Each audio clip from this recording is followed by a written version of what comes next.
Y si una antigua profecía se estuviera haciendo realidad ahora mismo, en las profundidades del río Éufrates han surgido impactantes afirmaciones sobre una cueva oculta, donde, según se dice, están atados 4 ángeles caídos. ¿Podría este misterioso descubrimiento estar relacionado con las advertencias del libro del Apocalipsis? Eruditos, exploradores y creyentes están asombrados preguntándose qué significa este hallazgo para la humanidad y el fin de los tiempos. Muchos creen que estas señales apuntan al inminente regreso de Jesucristo. Pero hay un detalle escalofriante que la mayoría pasa por alto y que podría cambiar por completo tu comprensión de lo que está por venir. ¿Podría ser este el comienzo de lo que conduce al regreso de Jesucristo? Deja una oración en los comentarios. Invoca a Jesucristo. Declara tu fe y prepara tu corazón para su regreso. A medida que las aguas del Éufrates retroceden, lo que se descubre es mucho más que el lecho del río o antiguas rocas. Bajo capas de sedimentos endurecidos y tierra derrumbada, emerge una entrada oculta sellada intacta y oculta a la vista humana durante miles de años.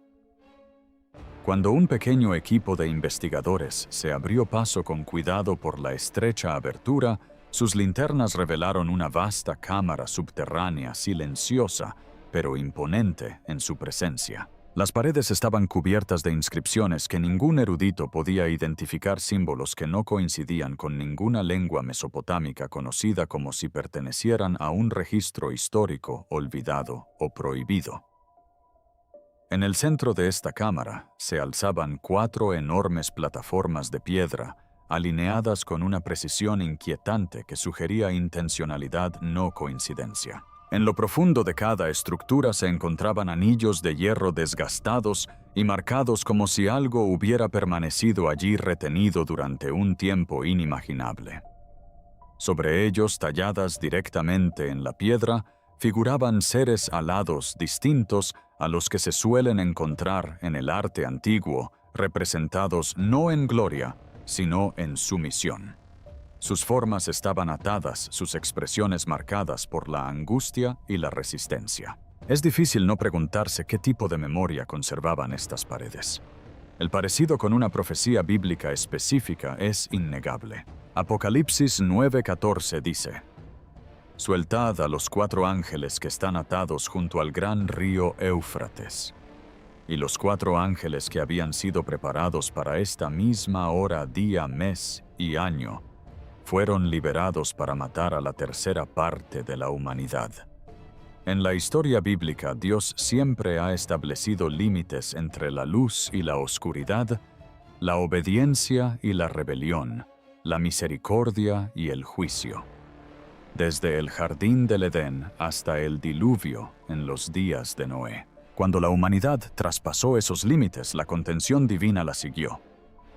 Podría ser que esta cámara no sea solo simbólica, sino literal, una prisión sellada por Dios mismo. Espera un momento antes de profundizar. Tómate un segundo para darle me gusta al video. Compártelo con alguien que necesite escuchar esto. Y si este mensaje remueve algo en tu espíritu, quédate conmigo, porque lo que viene a continuación solo profundiza el misterio. Más allá de la cámara principal, un estrecho túnel casi oculto conducía a los exploradores a una segunda habitación más pequeña, y lo que encontraron allí cambió por completo el significado del descubrimiento. En el centro de la cámara yacía un cuerpo envuelto firmemente en una antigua tela quebradiza, conservado de una manera que parecía intencional más que natural. No se trataba de un entierro. Daba la impresión de estar colocado con un propósito.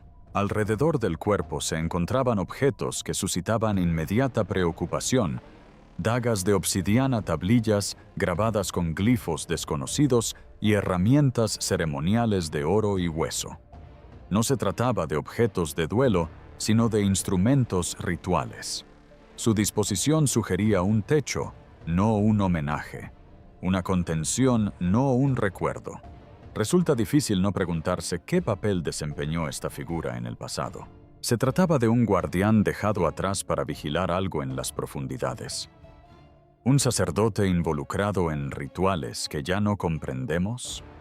¿O algo aún más inquietante, un vestigio conectado a una época en que la tierra misma era diferente? Eruditos y teólogos inmediatamente establecieron conexiones con Génesis 6, donde se menciona a los Nefilim, descendientes de los hijos de Dios y las hijas de los hombres. Los Nefilim, seres nacidos de esa rebelión, son descritos como poderosos, pero también como parte de un mundo que se había alejado de Dios tan completamente que el juicio se volvió inevitable. El libro de Enoc añade más contexto describiendo su tamaño antinatural, su papel en la corrupción de la tierra y su eventual destrucción durante el diluvio. ¿Era este ser uno de ellos? ¿O tal vez un sacerdote, un sirviente o un vestigio de esa antigua corrupción? Su presencia aquí, tan cerca de la cueva de los ángeles que se dirigen al cielo, no puede ignorarse. De pie en una cámara como esta, viendo la evidencia de un techo ritual y una figura preservada colocada con intención deliberada, comienza a sentirse más cercano, más tangible. Podría ser que lo que fue sellado hace mucho tiempo esté resurgiendo ahora poco a poco. Sigan con nosotros, porque el próximo descubrimiento no es una reliquia. Y entonces llegó el descubrimiento que nadie estaba dispuesto a explicar. Un objeto que no pertenecía a ese lugar, que no podía pertenecer a ese lugar, y sin embargo era innegablemente real. Enterrada en los densos y oscuros sedimentos de la cuenca del Éufrates, los buzos descubrieron una estructura circular corroída, pesada y parcialmente fusionada con depósitos minerales. A primera vista parecía un montón de escombros, pero al retirarla cuidadosamente su forma se hizo innegable, una rueda. No es una rueda cualquiera, es una rueda de carro con radios. Sus proporciones, construcción y bandas metálicas coinciden con diseños conocidos de la Edad de Bronce, específicamente con los utilizados en la guerra del Antiguo Egipto. Entonces, cuando la sorpresa se convirtió en incredulidad. Los historiadores reconocieron de inmediato la estructura. No se trataba de un artefacto local. No coincidía con la ingeniería mesopotámica. Reflejaba el diseño militar egipcio con una precisión inquietante. El mismo tipo de rueda asociada a los carros del ejército del faraón durante uno de los momentos más decisivos de la historia bíblica. ¿Cómo es posible que un objeto tan estrechamente vinculado al Éxodo aparezca en el río Éufrates? El relato del Éxodo describe un momento en que Dios intervino directamente, las aguas se separaron para liberar a su pueblo, y luego se cerraron de nuevo para castigar a quienes los perseguían. Carros, soldados, poder, orgullo, todo fue engullido en un instante. Ese acontecimiento ha perdurado durante miles de años como símbolo de la autoridad divina sobre la fuerza humana. Si bien muchos han especulado sobre los restos de carros en el Mar Rojo, pocos imaginaron una conexión con el Éufrates. Podría ser que los vestigios de aquel antiguo juicio fueran atraídos, dispersados o transferidos espiritualmente de alguna manera. ¿Es esta rueda un mensaje simbólico, un espejo de un juicio pasado que resurge en un río asociado con el juicio final del Apocalipsis, así como los carros representaron en su día el orgullo del hombre y fueron destruidos por el poder divino? ¿Podrían sus restos servir ahora como advertencia de lo que Dios está a punto de destruir de nuevo? Quizás este objeto sea más que una rueda. Quizás sea un mensaje grabado en el metal que indica que el mismo Dios que separó los mares pronto separará los cielos, no para liberar de Egipto, sino para liberar del mal. Y si una rueda de carro enterrada durante miles de años puede emerger de las profundidades, ¿qué nos dice eso sobre qué otras cosas podrían estar saliendo del abismo? Mientras tamizaban densas capas de sedimento, los buzos descubrieron una sola moneda de oro. Al principio parecía común, desgastada por el tiempo con la superficie opaca tras siglos bajo el agua. Pero una vez limpia la imagen, se volvió imposible de ignorar. En una cara una figura sentada en un trono coronada alada e inconfundiblemente autoritaria, no humana ni divina, en ningún sentido tradicional, sino algo más, algo que gobernaba. El reverso era aún más inquietante. Un emblema en forma de estrella irradiaba hacia afuera rodeado de patrones similares a llamas que se curvaban y retorcían como serpientes en movimiento. El diseño no coincidía con ningún imperio conocido, ninguna dinastía registrada, ni ningún sistema de creencias establecido en la región. Estaba sola, desconocida, sin clasificar y profundamente intencionada. Los estudiosos se esforzaron por explicarlo. Algunos sugirieron que podría representar un culto perdido, un sistema de adoración olvidado que existió fuera de los límites de la historia documentada. Otros fueron más allá, proponiendo que tal vez no se usaba como moneda, sino como un símbolo, una ofrenda, una muestra de lealtad a algo invisible, algo que subyace. Esa idea nos lleva a un terreno que muchos dudan en explorar, pues las escrituras llevan mucho tiempo advirtiendo sobre un tipo de culto diferente, uno que no honra a Dios, sino que desvía la devoción hacia poderes falsos. En la antigüedad, civilizaciones enteras cayeron en este engaño ofreciendo sacrificios, promesas e incluso lealtad a fuerzas que se oponían al Creador. Hay pasajes que hablan de los ídolos no como objetos vacíos, sino como puertas de entrada a algo más oscuro. Sistemas que parecían poderosos, atractivos, incluso divinos, pero que en última instancia alejaban a la gente de la verdad y la esclavizaban. Al observar esta moneda es inevitable percibir ese mismo patrón. Un trono, una corona, un símbolo que exige reconocimiento. Y la pregunta se vuelve más profunda. Si esto era una muestra de lealtad, ¿lealtad a qué? Porque representara lo que representara, era lo suficientemente importante como para ser preservado. Y ahora, como todo lo demás bajo el Éufrates, está volviendo a la vista. Apenas unos días después de que se recuperara la extraña moneda, una nueva ola de miedo comenzó a extenderse por los pueblos a lo largo del río Éufrates. Esta vez no era algo enterrado, era algo vivo. Los testigos describieron el momento con voces temblorosas. En la orilla del río donde el agua se había retirado formando canales poco profundos y turbios, algo enorme emergió a la superficie. Al principio parecía un cocodrilo, pero al emerger quedó claro que no se trataba de una criatura común.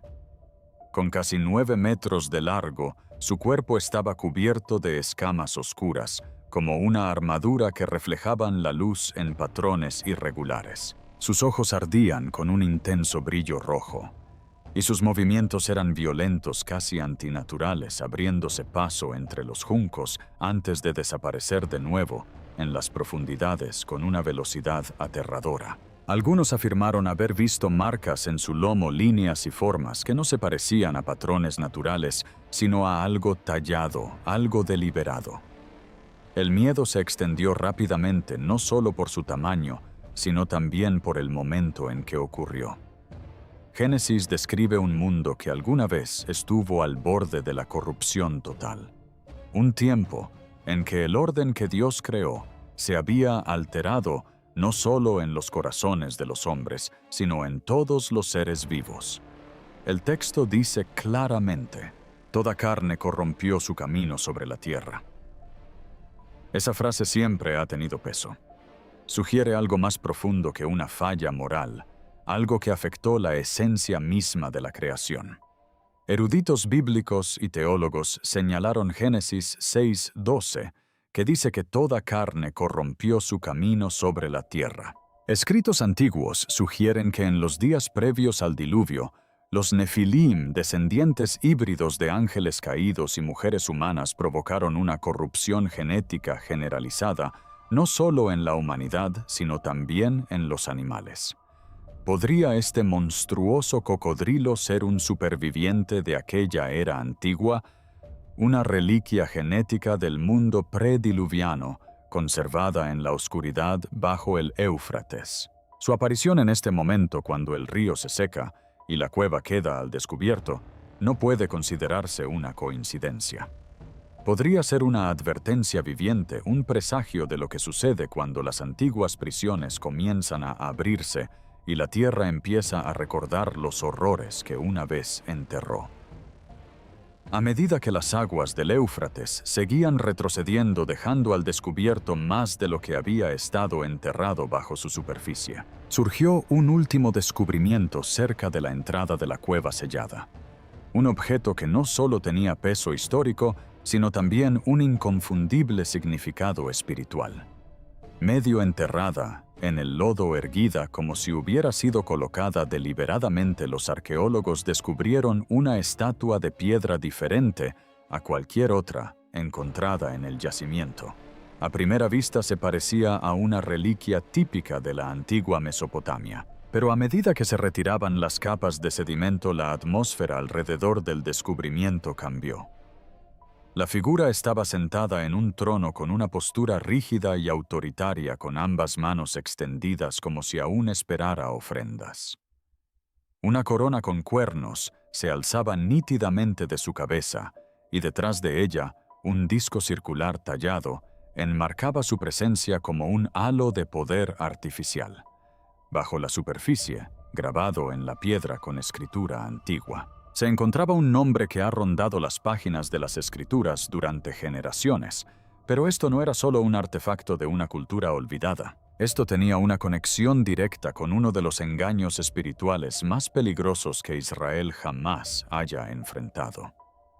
Durante el reinado del rey Acab, bajo la influencia de la reina Jezabel, el culto a Baal se extendió por toda la tierra, reemplazando la devoción a Dios con rituales seductores y destructivos. Se construyeron altares, se realizaron sacrificios, y lo que externamente parecía culto, ocultaba algo mucho más oscuro.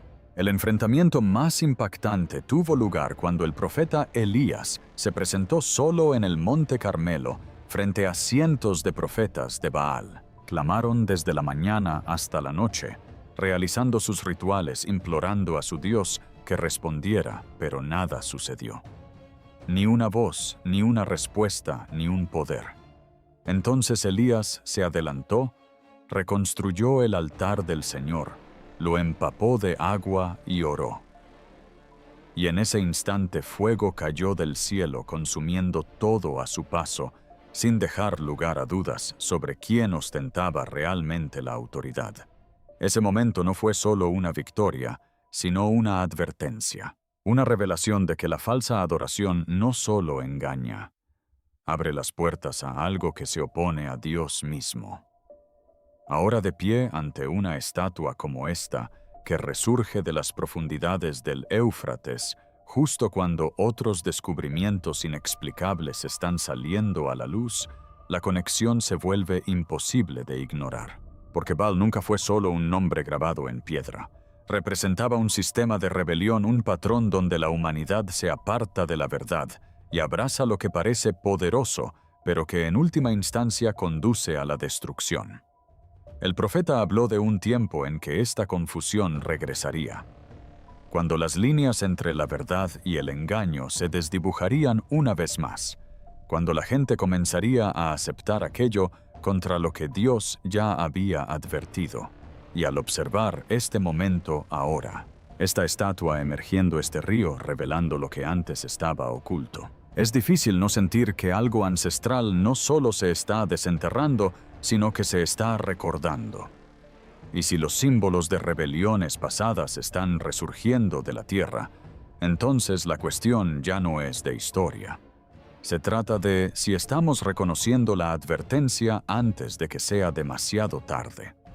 En diversas regiones del mundo, desde densas ciudades hasta tranquilos paisajes rurales, la gente comenzó a reportar el mismo fenómeno escalofriante. Un sonido metálico profundo y resonante que resonaba en el cielo sin dirección ni fuente visible.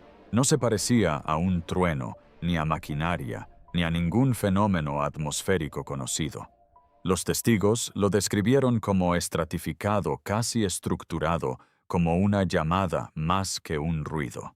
Algunos dijeron que sentían como si el aire mismo vibrara con intención, mientras que otros admitieron que en el momento en que lo oyeron, un peso inexplicable se apoderó de ellos, como si estuvieran en presencia de algo que trasciende el mundo natural.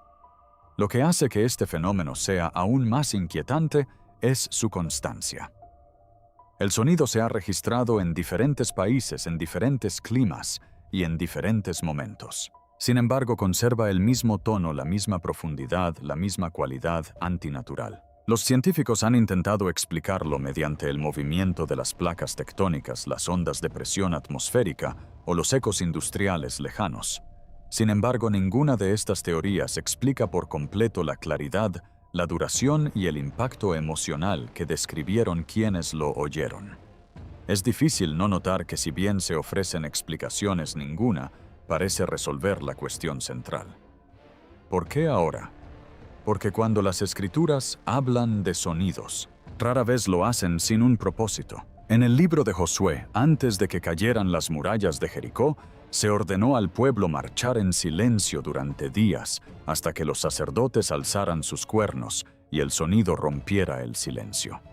No fue la fuerza de las armas lo que derribó las murallas, sino la obediencia seguida de un sonido que anunciaba la intervención divina.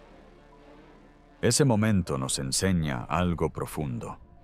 Hay ocasiones en que Dios actúa no mediante la fuerza visible, sino mediante una señal que la precede.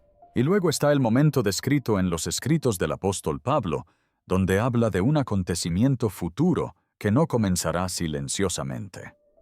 Describe una orden, una voz y una trompeta, una que no pertenece al hombre sino a Dios mismo, un sonido que marcará un punto de inflexión para toda la humanidad. Esto no se presenta únicamente como simbolismo, sino como un momento de transición donde lo oculto se vuelve visible y lo temporal da paso a lo eterno.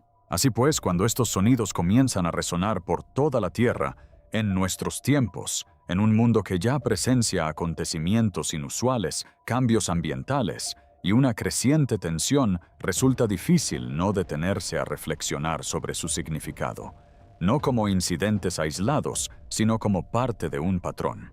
Porque a lo largo de las Escrituras el sonido a menudo precede al cambio, al movimiento, a la revelación. Porque si la tierra misma comienza a resonar con algo que no podemos controlar, rastrear ni silenciar, entonces quizás no debamos ignorarlo. Y mientras los ecos en el cielo dejan al mundo inquieto, la siguiente capa de este misterio se adentra aún más en los primeros capítulos de la historia humana, en un tiempo en que se rompieron por primera vez los límites entre el cielo y la tierra. Porque lo que se está descubriendo alrededor del Éufrates no es solo evidencia física, es despertar preguntas que las Escrituras abordaron hace mucho tiempo, preguntas que muchos creían sepultadas con el mundo antiguo. En el libro del Génesis, hay un pasaje que ha desconcertado a creyentes eruditos y buscadores durante generaciones. Habla de un tiempo anterior al diluvio, cuando los hijos de Dios se unieron a las hijas de los hombres. De esa unión surgieron seres descritos como poderosos gigantes en la tierra, hombres de renombre. Estos eran los Nefilim, figuras que representaban más que tamaño físico, sino una corrupción que se extendió por toda la creación. Está escrito que la tierra se llenó de violencia y que toda carne se apartó de su propósito original, lo que llevó a un momento en que Dios mismo intervino no por impulso, sino por justo juicio. Lo que muchos pasan por alto es la estrecha relación de este momento con el agua. Porque cuando la corrupción alcanzó su punto álgido, Dios no respondió con fuego ni con ejércitos, sino con un diluvio que cubrió la tierra, restaurando lo que había sido contaminado y preservando solo lo que declaró puro. El mismo Dios que una vez usó agua para limpiar la tierra, ahora supervisa un río que se seca ante los ojos del mundo. El Éufrates, que una vez fluyó como parte del límite del Edén, un lugar de vida y presencia divina. Ahora revela lo que durante mucho tiempo permaneció oculto bajo sus profundidades. Resulta difícil no notar la simetría en esto. El Dios que una vez usó el agua para ocultar y juzgar ahora permite que ese mismo elemento retroceda, dejando al descubierto lo que había permanecido enterrado desde la antigüedad. En los últimos años se han reportado casos aislados de restos óseos inusualmente grandes encontrados en diferentes partes del mundo. Descubrimientos que suscitan debate y escepticismo inmediatos. Muchos permanecen sin verificar, por lo que se requiere cautela. Sin embargo, su mera mención en las conversaciones apunta a algo más profundo, una conciencia colectiva, de que los relatos antiguos podrían no ser tan lejanos como se creía. La posibilidad de que aún existan vestigios de esa corrupción anterior al diluvio ocultos bajo capas de tierra y agua desafía la suposición moderna de que el pasado se comprende por completo. Pero las Escrituras nunca presentan estos eventos como hechos históricos aislados. Son patrones, y Jesús mismo se refirió a aquellos días recordando que como sucedió entonces volvería a suceder no con exactitud, sino en el estado espiritual del mundo y en la disposición de la humanidad. Esta advertencia tiene peso porque desvía la atención de la curiosidad hacia la preparación. Así, cuando el Éufrates revela cámaras ocultas, cuando comienzan a aflorar fenómenos inexplicables y cuando las antiguas narraciones se sienten de repente más cercanas que nunca, surge una pregunta que no se puede ignorar. No se trata simplemente de lo que se está descubriendo, sino de por qué se descubre ahora. Porque si el pasado resurge en fragmentos, si los ecos de ese mundo corrupto comienzan a reaparecer, entonces quizás no se trate de miedo ni de especulación. Y a medida que cada descubrimiento desvela otra capa del misterio, la pregunta se vuelve más pesada, más seria, más imposible de ignorar. Porque si la cueva es real, si los símbolos son intencionados y si las advertencias de las Escrituras son más que una metáfora, entonces lo que sigue no es un acontecimiento menor. Es algo inmenso, algo que trasciende naciones, generaciones, toda la historia de la humanidad. El pasaje habla de un momento en que se levanta la contención, cuando lo que se ha reprimido finalmente se libera, y la magnitud descrita no se parece a nada que la humanidad haya experimentado jamás. Habla de una fuerza tan grande que afecta a 1/3 de la Tierra, un nivel de devastación que no se puede comparar con ninguna guerra, desastre o colapso de la historia. Algunos interpretan estas palabras simbólicamente, otros las interpretan literalmente, y muchos creen que la verdad se encuentra en un punto intermedio. Sin embargo, independientemente de la interpretación, el énfasis permanece. La magnitud escapa al control humano. Hay un pasaje en las Escrituras que evoca esta escala abrumadora. El ejército asirio, vasto e imparable para los estándares humanos, se enfrentó a Jerusalén. Sin embargo, en una sola noche, el resultado no se decidió por la estrategia ni por la fuerza, sino por la mano de Dios. La historia nos recuerda que cuando los acontecimientos trascienden los límites humanos, ya no se trata de lo que el hombre puede hacer, sino de lo que Dios permite. Y es aquí donde el Éufrates se convierte en algo más que un lugar. Se convierte en una línea, un límite bajo la autoridad divina. El mismo Dios que una vez estableció límites para las naciones, que enalteció reyes y los humilló, es quien rige el momento de cada acontecimiento vinculado a ese río. Nada sucede al azar, nada escapa a su conocimiento. Así pues, cuando oímos hablar de un acontecimiento ligado a una hora, día, mes y año específicos, esto apunta a algo preciso, algo medido, no a un caos sin propósito, sino a un juicio dentro del orden divino. Esta verdad tiene peso y significado, porque nos recuerda que incluso en las descripciones más aterradoras, Dios permanece soberano. Y mientras el Éufrates sigue revelando lo que estaba oculto en la oscuridad, las Escrituras dirigen suavemente nuestra atención a otro río. Uno que no revela juicio, sino que ofrece renovación. El Jordán se alza en un silencioso contraste portando un mensaje igualmente poderoso pero profundamente personal. Se registra un momento en que el pueblo de Israel se encontraba a la orilla del Jordán con el arca de la alianza delante de ellos. Tan pronto como los pies de los sacerdotes tocaron el agua, el río se dividió y la nación cruzó hacia un nuevo comienzo. Esto no fue simplemente un milagro de la naturaleza. Fue una señal de que Dios mismo estaba abriendo un camino donde no lo había. El mismo Dios que establece límites también abre caminos, y el Jordán se convirtió en un lugar donde confluyeron la transición, la fe y la obediencia. Años después, otro momento se desarrolló a lo largo de esas mismas aguas. Multitudes se congregaron confesando sus pecados mientras Juan los llamaba al arrepentimiento. Y en ese momento apareció Jesucristo, no porque necesitara purificación, sino para demostrar que cargaría con el peso que la humanidad no podía quitar. Ese acto apuntaba a algo superior, una transformación que no provendría de un ritual, sino de la entrega. El mensaje se vuelve aún más claro cuando recordamos lo que Jesús dijo en Juan 7:38. El que cree en mí, como dice la Escritura, de su interior brotarán ríos de agua viva. El río ya no es solo un lugar. Se convierte en una realidad dentro del corazón, una purificación que comienza desde adentro, donde reside la verdadera condición de la humanidad. Por eso importan las señales que vemos hoy. Porque como se dice en Mateo 24:33, cuando veáis todas estas cosas, sabed que está cerca a las puertas. El mundo puede centrarse en lo que sucede externamente, pero el llamado más profundo es interno. El Éufrates expone, el Jordán restaura.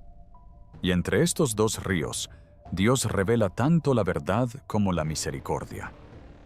Y cuando nos detenemos a observar todo en conjunto, comienza a emerger un patrón uno que se siente demasiado preciso como para ignorarlo.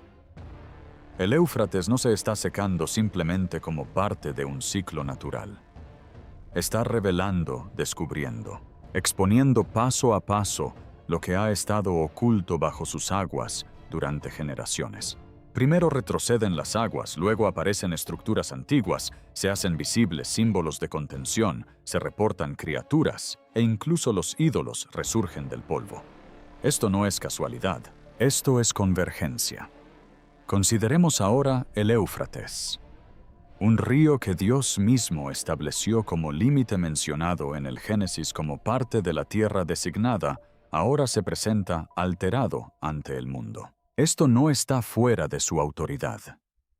El Salmo 74:15 declara: Tú has partido la fuente y el río, has secado los caudalosos ríos. El mismo Dios que gobierna las aguas es quien permite este cambio. Jesús dio una clara advertencia en Mateo 24:33. Así también vosotros, cuando veáis todas estas cosas, sabed que está cerca a las puertas. Y de nuevo, en Lucas 21:28. Cuando comiencen a suceder estas cosas, mirad hacia arriba y levantad vuestras cabezas, porque vuestra redención está cerca. Estas no son palabras vagas.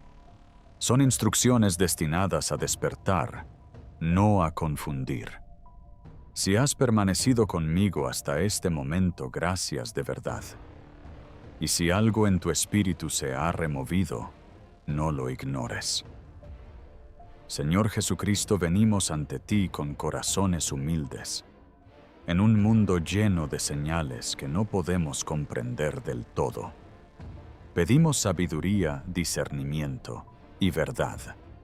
Abre nuestros ojos para ver no solo lo que sucede a nuestro alrededor, sino también a qué nos llamas interiormente. Purifícanos, guíanos y prepáranos. Fortalece nuestra fe en estos tiempos inciertos y acércanos más a ti. Porque solo tú eres nuestro refugio, nuestra esperanza y nuestra salvación. Si este mensaje te habló, deja una oración en los comentarios. Declara tu fe. Invoca a Jesucristo. Mantente alerta, mantente preparado y mantente cerca de ti.